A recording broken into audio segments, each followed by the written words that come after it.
Hürmetli vatandaşlarım, bugünkü leksiyamızla başlayımız. Leksiya dese de radyo Washington'dan sözdeyimiz. Bugünkü leksiyamız şükürlük vaziyetinin özgürlüğüne ait buludu. Vatandaşlarının bu leksiyalarını özara seliştirip, enandın özüge layık mazmunlarını tepverişini ümit kılımız.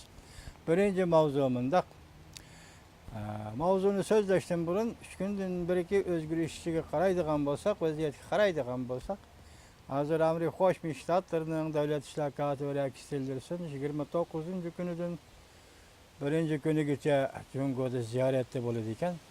Ondan asaq 27-28-ci gündən hisoblaganda Amerika Qo'shma Shtatlarının davlat mudofaa ministri James Mattis Hindistondagi ziyoratini oxirlashtirib Afg'onistonga Kabulga yetib keldi. Endi bu vaziyatning nuqtasini aytganda Kabul masalasi Janubiy Osiyo siyosiy masalasi.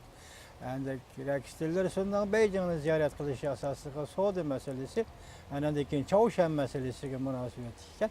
Shunda qaraganda bu vaziyatda Shimoliy Osiyo siyosati bilan Amerika Qo'shma Shtatlarining O'rta Osiyo, Afg'oniston siyosati o'rtasida bir bog'lanish bormi yo'q? Hozirgi yuzni shak o'tirg'i chiqayotgan mush oldin aytganda, balki ichki jihatda munosabatga egidu, balki yakın maslashtirishdan iborat shunday bir strategik maqsadni bo'lishi mumkin. Endi bugungi mavzu mundaq. Birinchi, Amerika Qo'shma Shtatlari Chaoshanga urush e'lon qilganligini inkor qildi. Mavzular xabar 9-oyning 26-kuni Amerika ovozining Xitoy tili programmasi e'lon qilindi. Xabar mundaq boshlandi. Bu mavzuning qo'yilishidagi sabab, xabar yozishida qo'yibdi mavzuni. Buning qo'yilishiga sabab yaqinda Birlashgan Davlatlar Tashkilotida Amerika Qo'shma Shtatlarining prezidenti Tramp Chaoshanga uzil-kesil tarmar qilinish shart, agar u yadro qurollarini sinov qilishni to'xtatmaydigan bo'lsa, oldiq shart bor. Shartni qo'yib turib, enindagi uzil-kesil tarmar qilamiz degan edi.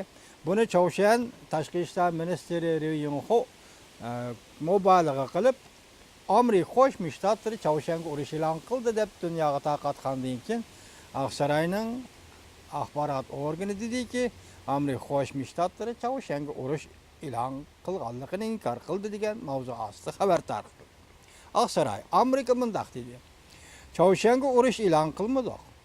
Aqsarayning axborot bayonotchisi Sanders muxbirlari mundaq dedi. Biz Chaoshanga urush e'lon qilmadik. Aniq aytsak, bundaq deyish. Yani Amerika Chaoshanga urush e'lon qildi deyish bir sapsatadir.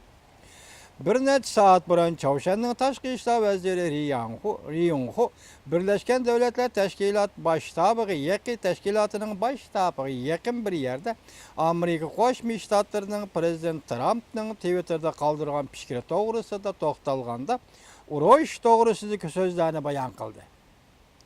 Prezident Tramp bundan biron Twitterda fikr qoldirib, mundaq degan: agar Chaoshan tahdidni harakatni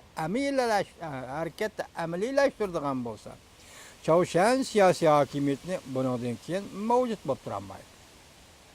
Azizlar, tahdidini amaliyylashtiradigan bo'lsa, Chaoshan siyosiy hokimiyati bundan keyin mavjud bo'lib turolmaydi.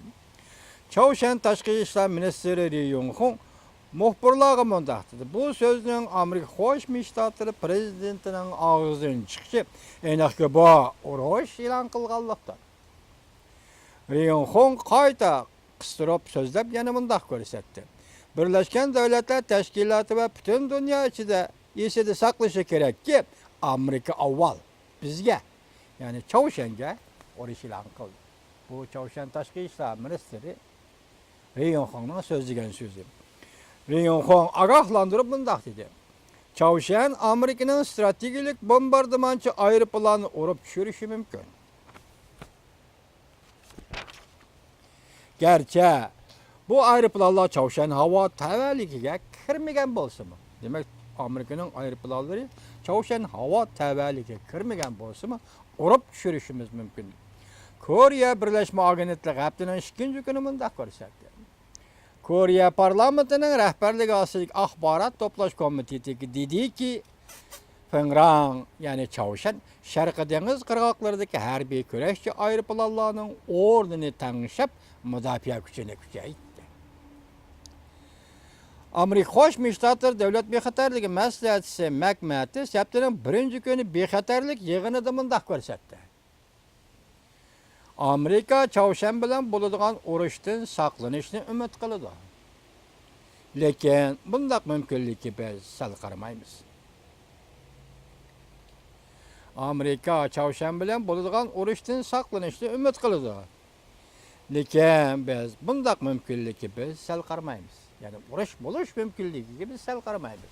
Saqlanamiz. Lekin urush bo'lish mumkinligiga sal qaramaymiz. Urushdan burungi safarbarlik Chavshan Amerika qarshi 100 ming kishilik safarbarlik yig'ini o'tkazdi. Bu yana bir xabar. Mavzuliq suratli xabar 9-oyning 25-kuni Duvit orbitida e'lon qilindi. Xabar mundaq boshlandi. Shu yer vaqti 9-oyning 23-kuni Chavshan Pxenyan'da 100 mingdan ortiq Chavshan fuqarolari keng rasm maydoniga yig'ilish o'tkazib, Prezident Trampga va Amerika Qo'shma Shtatlariga qarshi fikr bayon qildi. Amerika Chavshanga urush e'lon qildimi? Chavshan ma'lum davlatdan jiddiy yordam talab qildi. Bu 3-xabar.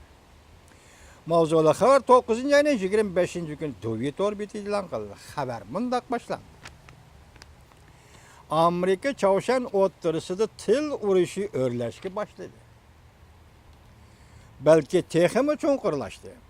Yaponiya matbuoti mundaq ko'rsatdi. Chavshan Tashqi ishlar ministerligi 25-kuni yuqori darajalik amaldorlarni Rossiyaga jiddiy avatib, izchil Chavshanga besim ishiltayotgan Amerika Qo'shma Shtatlarining prezidenti Tramp hukumatini cheklamoqchi bo'ldi.